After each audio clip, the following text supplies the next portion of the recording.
নিশার চক্রান্ত ভেস্তে দিয়ে নিজের স্বপ্ন পূরণ করলো রাঙা। সম্পূর্ণ জানতে ভিডিওটিতে একটি লাইক করে দেখতে থাকো। গল্পের শুরুতেই দেখা যায় রাঙা তো অনেক আগেই পৌঁছে গেছে আর সবাইকে বুঝিয়ে দেয় ঠিক কী করতে হবে। তার মধ্যেই চলে এসেছে ম্যাডাম আর বলে, এ কি তোমরা এখনও তৈরি হওনি? ওইদিকে কিন্তু সবাই চলে এসেছে, ঝটপট তোমরা তৈরি হয়ে নাও।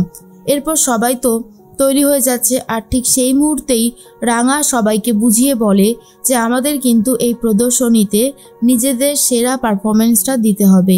এখানে অনেকেই আসবে, আমরা যদি ঠিকঠাকভাবে এই অনুষ্ঠানটা করতে পারি তাহলে হয়তো আমরা এর থেকে আরও অনেক কিছু সুযোগ পাবো। সেজন্যই বলছি, তোরা আমার কথাটা বুঝতে পারছিস তো? এর মধ্যেই নিশা মনে মনে ভাবে কি করে রাঙা সর্বনাশ করবে। আর অন্যদিকে রাঙা ভেবেই রেখেছে সব কিছু ঠিক হলে সবাইকে অনেক অনেক অভিনন্দন জানাবে। এরপরেই ম্যাডাম আরেকবার বলছে, রাঙা তুমি আরেকটা বার ভেবে দেখো, বাজি নিয়ে যে অনুষ্ঠানটা করতে চাইছো সেটা করাটা ঠিক হবে তো? তখনই রাঙা বলে, ম্যাডাম তুই এত ভাবছিস কেন? আমি তো আছি, কোনো কিছু চিন্তা করিস না, সব ঠিকই হবে। তবুও চিন্তা করতে থাকে সবাই। এরপর নিশা বলে, তোর ওই চিন্তা আমি কিভাবে দুশ্চিন্তায় পরিণত করি তুই শুধু দেখ রাঙা।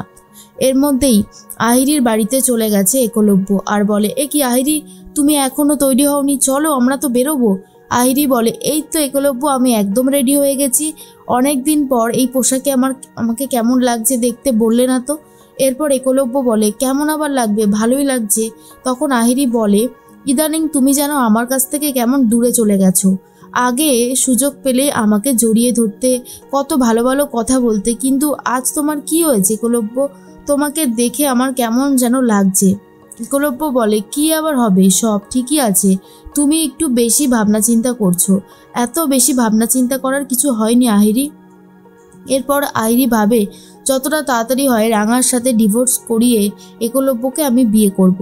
এর মধ্যেই সবাই মিলে পৌঁছে গেছে। ময়না তখন বৃন্দাকে বলে, দিদিভাই দেখছো, রাঙা একটার পর একটা বাজিমাত করেই যাচ্ছে আর আমাদের দ্বারাই কিচ্ছু হচ্ছে না। তোর আমাদের তো ভালোই লাগছে না, রাঙা শুধু পারফরমেন্স করছে আর আমরা গিয়ে শুধু দেখছি। বৃন্দা তখন বলে, কি আর করব বল, আমরা তো আর তীরধনুক নিয়ে প্রদর্শনীতে নামতে পারবো না। এর মধ্যেই সভ্য বলে, সত্যি ছোটবেলা থেকে যদি আমি এই তীরধনুকে নাম লেখাতাম তাহলে খুব ভালো হতো। তখন সার্থকী বলে, এই তুই চুপ কর তো, তুই আবার এসব নিয়ে কথা বলতে এসেছিস কেন? এরপর সবাই মিলে নিজেদের আসনে বসে পড়েছে আর তার মধ্যেই একটা কথা মনে মনে ভাবতে থাকে রাঙা, যেভাবেই হোক আজ খুব সুন্দরভাবে অনুষ্ঠানটা করতেই হবে, কোনোভাবেই কোনো ভুল করা চলবে না। এর মধ্যে আইরি আর একলব্যও তো চলে এসেছে। একলব্য আইরিকে বলে, সত্যি এই প্রদর্শনীটা বেশ ভালোই হতে চলেছে, কি বলো? সবাই এখানে উপস্থিত রয়েছে, প্রমিতা আর নবারুণও এসেছে। এরপরে আরও একবার ম্যাডাম রাঙাকে বলে যে তুমি সব কিছু ভেবে নামছো তো রাঙা? রাঙা তখন বলে যে হ্যাঁ, আমি সব কিছু ভেবেই নামছি। এরপরে প্রদর্শনী শুরু হয়। প্রথম প্রদর্শনীতেই রাঙা তীরধনুক নিয়েছে বেলুন ফাটাবে বলে। রাঙা তো খুব সুন্দরভাবেই বেলুনটা ফাটিয়ে দেয় আর অন্যদিকে একের পর এক সব কাজগুলো করতে থাকে। এরপর নিশা তো কিছুতেই আর সহ্য করতে পারছে না। অন্যদিকে বৃন্দা তখন বলে, আমি রাঙা নামক কাঁটাটা আহিরিকে দিয়েই তোলাবো। আমি যদি এই কাজটা করতে না পারি তো আমার নামও বৃন্দা বসু নয়। রাঙাকে দেখার পরে সবাই তো হাততালি দিতে থাকে আর প্রমিতার চোখ থেকে জল বেরিয়ে গেছে।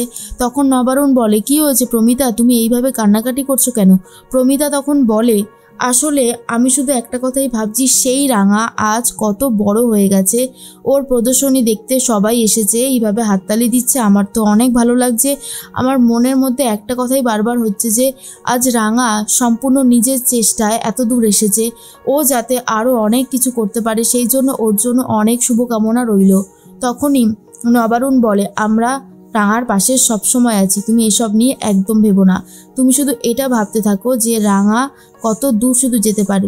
এরপর একলব্য রাঙার এই পারফরমেন্স থেকে জোরে জোরে হাততালি দিতে থাকে আর রাঙা তখন বলে, এবারে আমি বাজি নিয়ে একটা প্রতিযোগিতা করব, যেটা দেখার পর তোদের সবারই খুব ভালো লাগবে, তোরা শুধু দেখ, ভয় পাস না। নিশা ভাবে এইবারে রাঙার সমস্ত এই প্রদর্শনীরা ভেস্তে দেবে, কিন্তু রাঙা যে আগে থেকেই সব কিছু ঠিক করে রেখেছে, রাঙা যে আহিরির সাথে সব কিছু মিলিয়ে ঠিক করে নিয়েছে সেটা তো আর জানেই না নিশা। কিন্তু নিশাকে যেভাবে কাজে লাগানো হচ্ছে, নিশা ভাবছিল রাঙার এই প্রদর্শনীটা ভেস্তে দেবে, কিন্তু নিশার প্ল্যান ভেস্তে দিয়ে রাঙাই কিন্তু শেষ পর্যন্ত বাজিমাত করছে।